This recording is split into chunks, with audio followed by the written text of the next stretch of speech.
Ya, Kemarin peringatan ya. Gimana? Sudah menyimak dari tadi atau barusan datang atau bagaimana? Tadi. Sudah menyimak tadi. Tadi. Ya. Sudah ketahuan tadi bahwa Quran menjiplak kisah Daud tadi dengan keliru. Oh, yang itu aku nggak tahu. Oh, yang itu tidak nyimak. Oke lah, silakan. Apa yang mau Anda sampaikan? Silakan. Yang aku sampaikan, Bang Edis. Ya, aku cuma mau ngomong gini ya. Kemarin kan ada yang datang di live aku begini. Tolong ya, untuk dari saudara-saudara Islam, kalau ada orang beribadat jangan diganggu ya. Karena orang beribadat itu berhubungan sama Sang Rob, sama Tuhannya ya. Begitu juga ya semuanya lah, jangan saling mengganggu. Kita ciptakan sifat toleransi ya Bang Edis ya. Ya itu yang mau saya sampaikan. Itu tidak sesuai dengan ajaran agama Islam.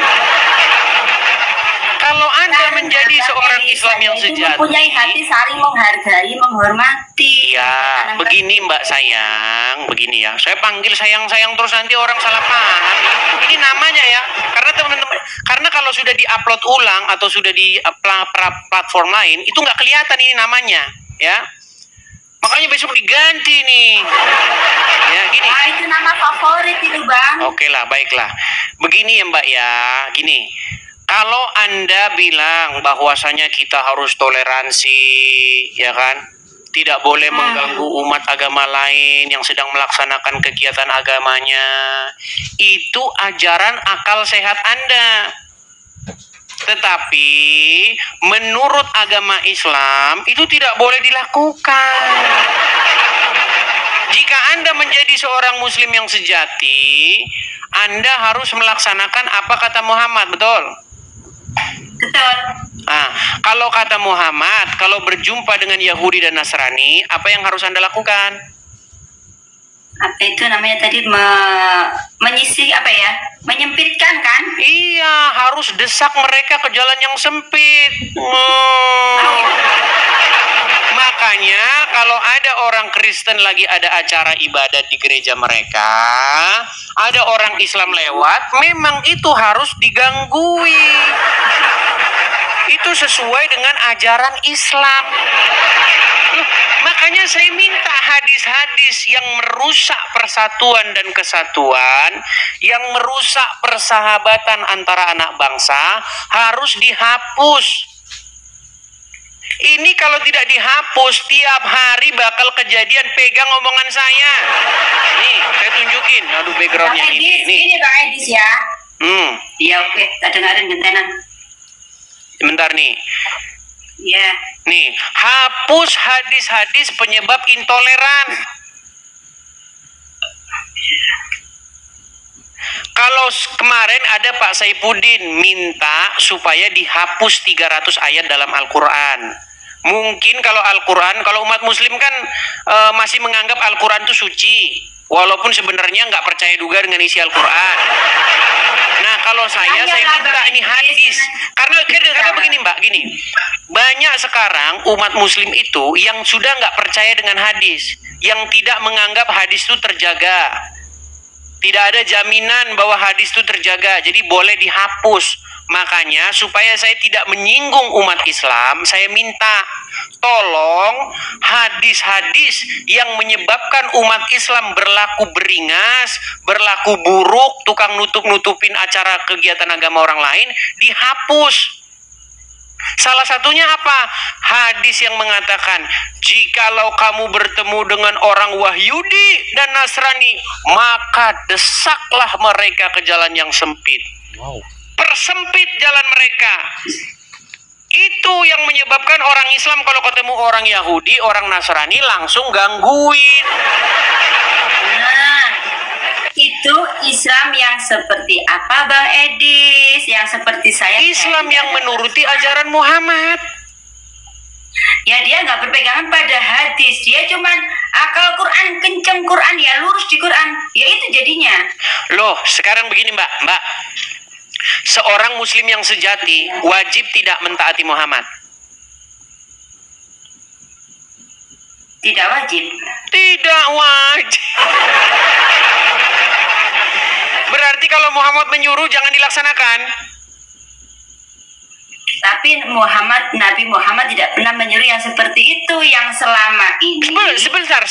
Sebelum mengatakan Muhammad menyuruh yang begini dan begitu, di dalam hukum atau di dalam Al-Quran,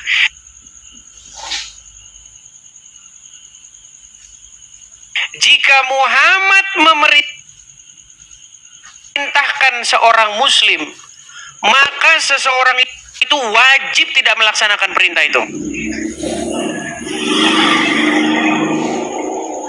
Wajib tidak melaksanakan. Ya harus melaksanakan. Oke, harus melaksanakan. Nah, apa perintah Muhammad? Nabi Muhammad kalau kamu bertemu dengan orang Wahyudi dan orang Nasrani di jalan, apa perintah Muhammad? Persempit jalan mereka. Persempit jalan mereka. Itu dalam surat apa tadi ya? Aku lupa ya. Makanya saya bilang hapus hadis-hadis penyebab seperti ini. Kalau kalian tidak hapus hadisnya, selama itu juga orang Islam masih berkelakuan seperti itu. Tapi kalau orang Islam memakai hati nurani yang benar dan otak yang benar, nggak akan melakukan itu, Bang Edis. Kita harus memilah juga, nggak harus patuh. Betul? Loh, ini bagaimana? Ini berarti Anda tidak melaksanakan ajaran agama Islam kalau begitu. Ya, saya laksanakan lah ajarannya. Berat ini kayak mana? Memang benar kata Muhammad. Ada satu omongan Muhammad yang saya percaya. Akal wanita-wanita muslimin memang tinggal setengah. Yang setengah lagi sudah digondol tikus.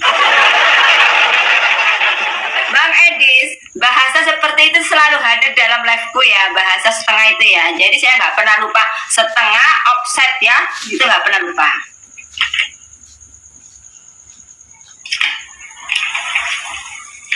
Iya, gimana? Selalu orang yang datang di live saya mengatakan otak separuh ya, wanita otak. Itu kata Muhammad yang ngajarin begitu.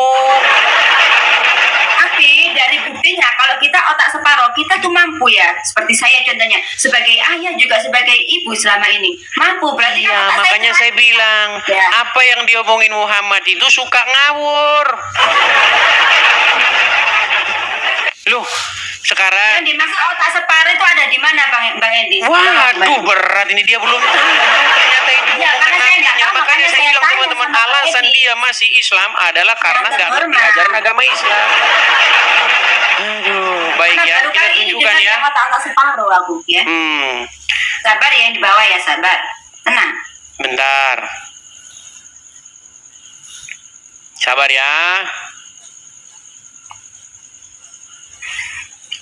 Inilah teman-teman ya, kita harus mengulang dan mengulang dan mengulang lagi teman-teman, karena memang ya kalau nggak diulang 10 kali orang Islam nggak paham-paham ya.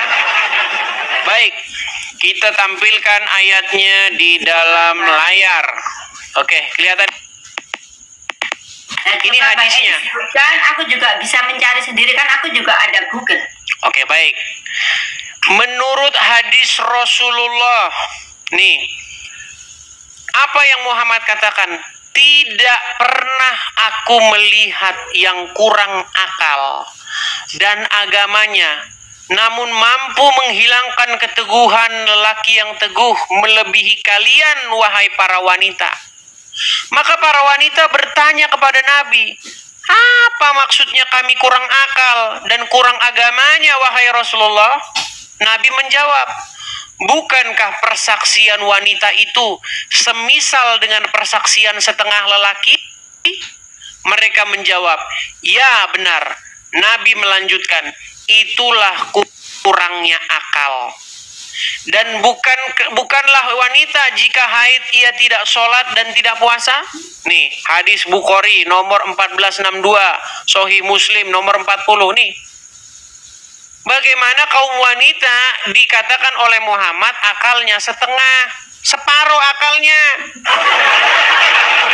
Nah, sekarang gini Bang Edis, kalau wanita muslimah menurut Bang Edis akalnya menurut saya, menurut Muhammad, saya lagi difitnah. Muhammad yang ngomong saya